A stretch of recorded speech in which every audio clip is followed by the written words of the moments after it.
So let's get to it, dear gentlemen. Are Azerbaijan and Armenia stuck in this never-ending conflict? Let's begin with a quick fire round of 30 seconds each and engage in the conversation right after. Mr. Korsunsky, please take the lead. Yes, thank you so much. First of all, one point, okay? This current conflict is happening in the Republic of Armenia, not in Nagorno-Karabakh. It's the sovereign Republic of Armenia, which that is being aggressively attacked by Azerbaijan once again. And right now, I just received a message prior to the interview that already there have been civilian deaths within Armenian side, besides the military ones, and also people that will be got the head cut off by the Azeri forces. Yes, Mr. Korsunsky will put a stop right there and obviously continue to bring live updates from the ground if and when they become available. Mr. Shafiyev, your take, please. Well, I think it's the whole process and clashes is the consequences of 30 years of Armenian occupation and incursion on the Azerbaijan territory. The only way forward is the peace treaty, and unfortunately we have some problem with the negotiations between Armenia and Azerbaijan. Mr. Dan Perry, your thoughts? I am familiar with this topic from consulting work that my firm has done with an Armenia-related think tank focused on regional stability and development, and I have to say that as a disclaimer, really. But also as the former Europe editor of AP. So yes, I remember the dispute over Nagorno-Karabakh from decades ago, and it looks like it's far from being resolved. But as has been said, I would point out that beyond the narrative of two squabbling tribes that the media sometimes lazily gets into, what happened this week is that Azerbaijan attacked sovereign Armenian territory, and that's an assault on a global rules-based order. And if the world wants to prevent this from being permanent as a conflict, it would be wise to push back. So let's begin from that point exactly, and from this point onwards, please feel free to interact. Mr. Shafiyev, the events there are not disconnected from Ukraine whatsoever. Is it possible that Baku sought to somewhat utilize this opportunity while Armenia's key ally Russia is too busy with the troubles in Ukraine and diverted all the attention there? Is it possible that timing here is no coincidence? Well, you see, if we look at the trajectory of the events from the end of the Second Karabakh War from November 2020, we had occasional clashes in the border zone, but also on the territory of Azerbaijan. So I don't think it's primarily related to the Russian-Ukrainian war, though I would agree that the context now is greatly influenced by the geopolitical shift in our region. And as you said, the Armenian closest ally, Russia, is now busy with the war against Ukraine. But in the meantime, we should also keep in mind that Azerbaijan, yes, has a good relationship with Russia. So it's not like Azerbaijan is utilizing the Russian problems in Ukraine. Yes, and many stakeholders in that Azerbaijan has not just a good relationship with Russia. Aliyev was in Moscow signing a very robust collaboration agreement, including on strategic issues, days before Russia invaded Ukraine. So we're talking about something rather special happening between Azerbaijan and Russia. And I have to think, Ellie, that the implication in your question is correct. I mean, what Putin has done in Ukraine certainly emboldens other countries waiting in the wings to see if irredentism and revanchism can work in this world. I mean, Azerbaijan is a small example of it. China and Taiwan is much bigger. So I think what's happening in Russia, we don't know how it's going to end, but it has implications on many things, including the notion of the sanctity of borders and a rules-based world order. Yeah, and Menny Korsunsky, perhaps because and not despite what's unfolding in Ukraine, can Russia really afford itself not to intervene? Well, Russia now plays on both sides, both on the Armenian side and from the Azerbaijan, and it has to do with the situation with Ukraine, because now there is sanctions against Russia, and it influenced the gas supply to Europe. President Aliyev decided to launch his killer attack against Armenia. I repeat one more time, Armenian land, not Nagorno-Karabakh, because he knows that he will not severe any sanctions because Europe they depend on his gas and the oil supply. That's it. And Armenia, like always, paid the price. The people, the nation of Armenia and the Armenian country pays for the geopolitical games in the region. And for me, it's a hypocrisy that people ignore Armenia and its nation being attacked by Azerbaijan for no reason. And please. I mean, what's for no reason? It's the 30 years of occupation, and I'm sorry, occupation of what? Of Armenia? We are talking about attack on Armenia, not Nagorno-Karabakh. It's sovereign Armenian land. If you want to, I'm also speaking. You are lying. You are lying to the international community. No, there is no dispute on the Armenian land. It's Armenian land, and that's it. It's not Nagorno-Karabakh. There are Goris, Vertenis, and Kapan. Those are Armenian cities. Yes, let's allow Mr. Shafiyev to answer, I would please. like to comment about, about irredentism, Don Perry said. Irredentism, when the one country trying to merge the part of in our country. So here, and we have the works of American scholars, international scholars like Thomas Ambrosia. We have case irredentism when the Armenians in Nagorno-Karabakh and Armenians proper would like to have one single state. And that's the reason of the conflict. It started with the Armenian slogan Miatsum in 1988.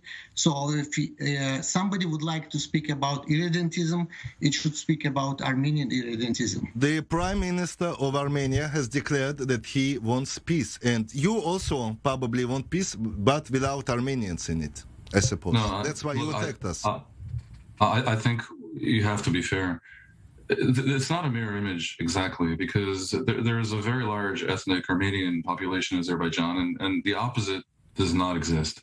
However, it can't be denied that Armenia certainly got itself involved in creating an autonomous republic, essentially, in Azerbaijan.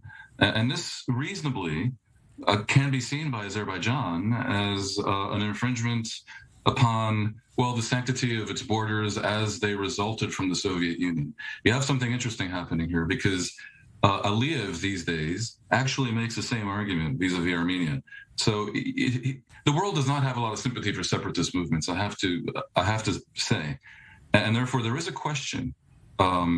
There is a question why the Armenians can't just live as a minority in Azerbaijan, and they feel oppressed in many ways in Azerbaijan. The real truth is, among other things, they don't want to be part of a dictatorial petro state that's a kleptocracy.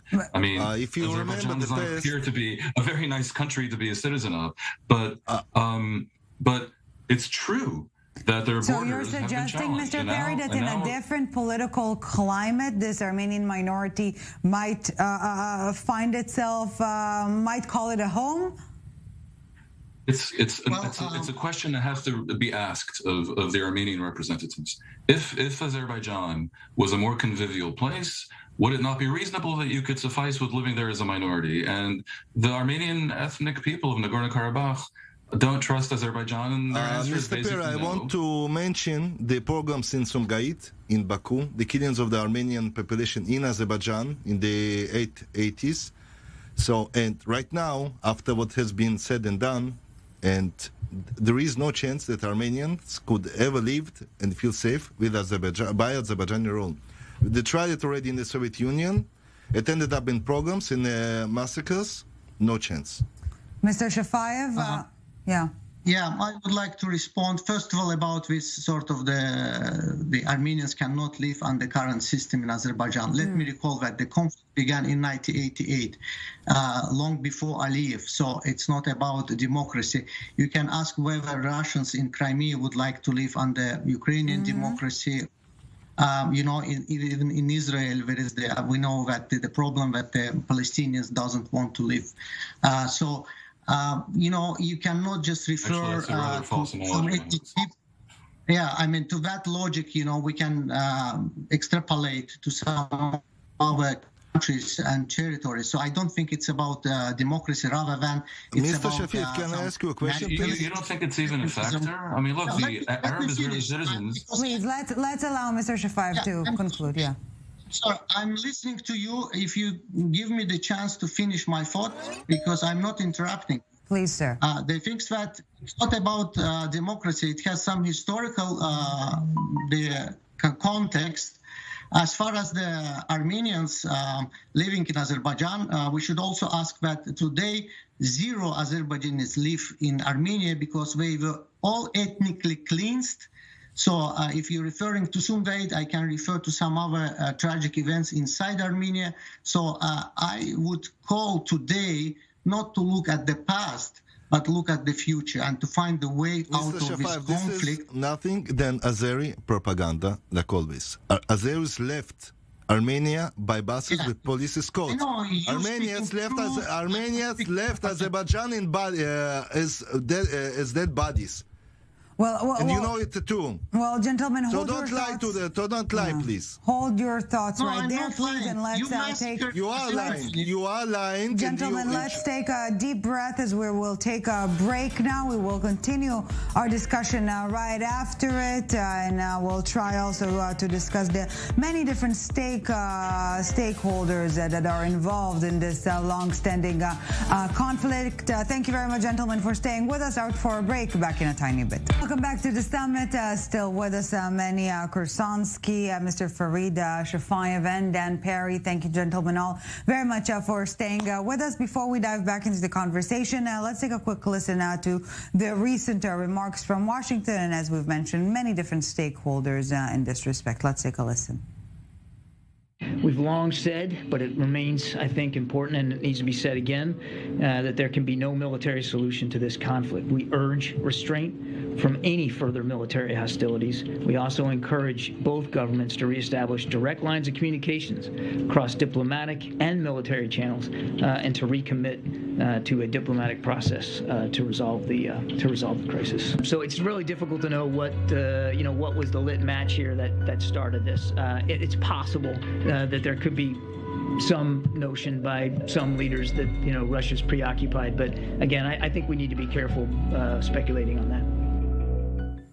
Well, gentlemen, let's begin with another quick fire round. Before we go back to perhaps the more fundamental elements of the conversation, let's broaden our sphere a bit. Is Nagorno-Karabakh in the middle of this tectonic plate clash of a sinosphere and an Anglosphere, so to speak? Mr. Shafiyev, please take the lead. Well, there are 3 regional powers. About Russia, we spoke. It has a military alliance with Armenia, good relations with Azerbaijan. Another important regional country is Iran, which supports Armenia, and Turkey, which supports Azerbaijan. There is also interest of European Union and United States. And European Union is trying to create the platform for the peace. And we had a round of negotiations in Brussels under the auspices of the Charles Michel.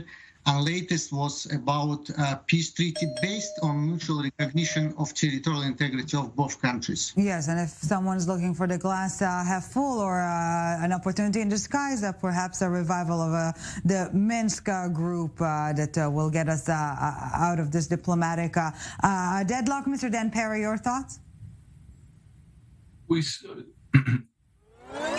It's obviously a complicated conflict with many different players involved, but I think if you look at the essence, we're witnessing one of several collision points between the authoritarian world and the democratic world. Armenia is not a model by any means, but it is a young, developing democracy, which is fundamentally a Western-oriented in its preferences, at least, despite its complex realities. Whereas Azerbaijan is a dictatorship run by the Aliyev family, whose president was in Moscow signing a formal alliance with Putin days before Russia invaded Ukraine. Last but not least, Mr. Menny Korsunsky, your thoughts?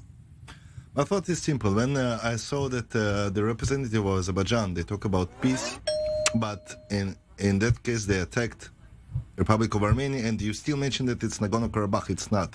The conflict now is in the south. Yes, you understand. Of Armenia. Yeah. Mm-hmm. Okay, so it's very important to emphasize this issue. Mm-hmm. Now, President Aliyev uses the conflict between Russia and Ukraine to do what he wants and to commit his genocide politics towards the Armenian nation.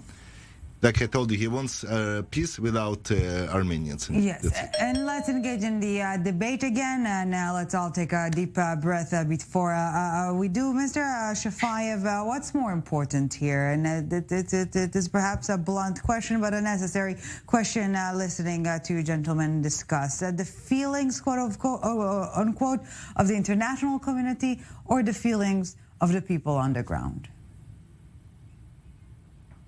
Well, again, we should have unified approach. I know the international community supports territorial integrity of Ukraine,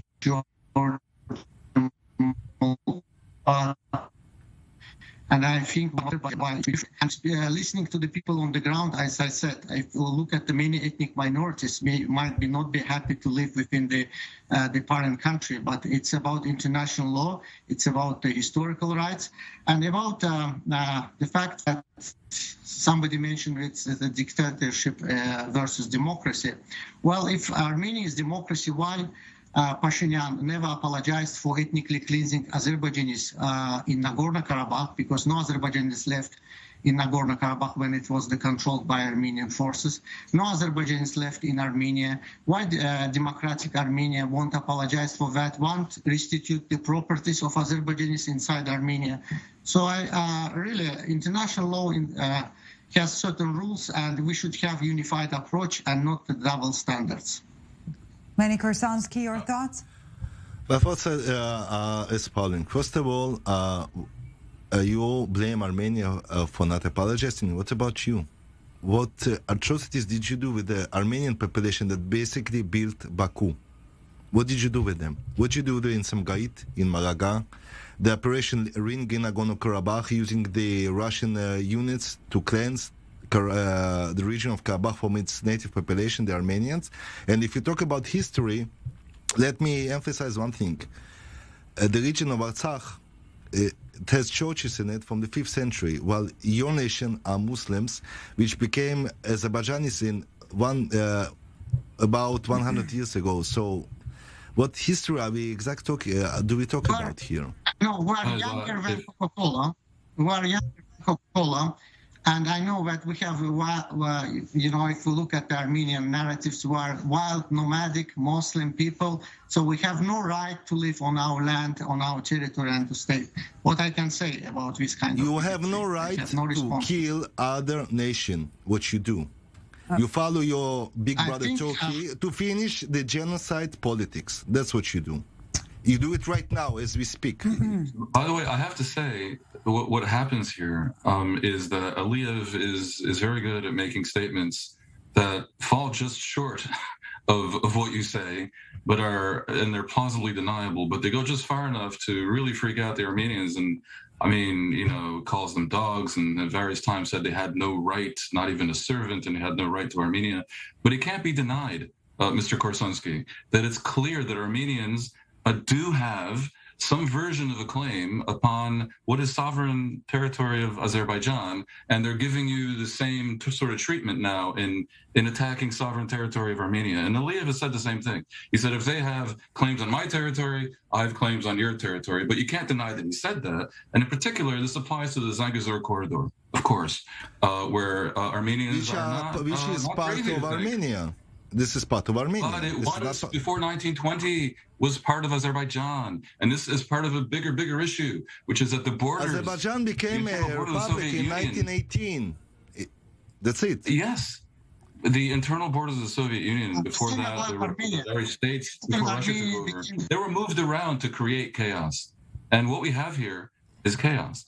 And I would have to say to both of you, it's not that helpful to go back 30 years and 80 years and 100 years, because we're never going to... Mr. Perry, if you do mention the Soviet Union, that's in Stalin's rules, that's the reason that Nagorno-Karabakh or Artsakh is the part of Soviet Azerbaijan. That's correct, but I'm just pointing out the weakness in saying that, but then being outraged when they attack your sovereign territory back. It's clear. So there's a consistency But issue you know here. that Prime Minister Pashinyan has declared a time of peace, and I just came back from Armenia. I know what I'm talking about.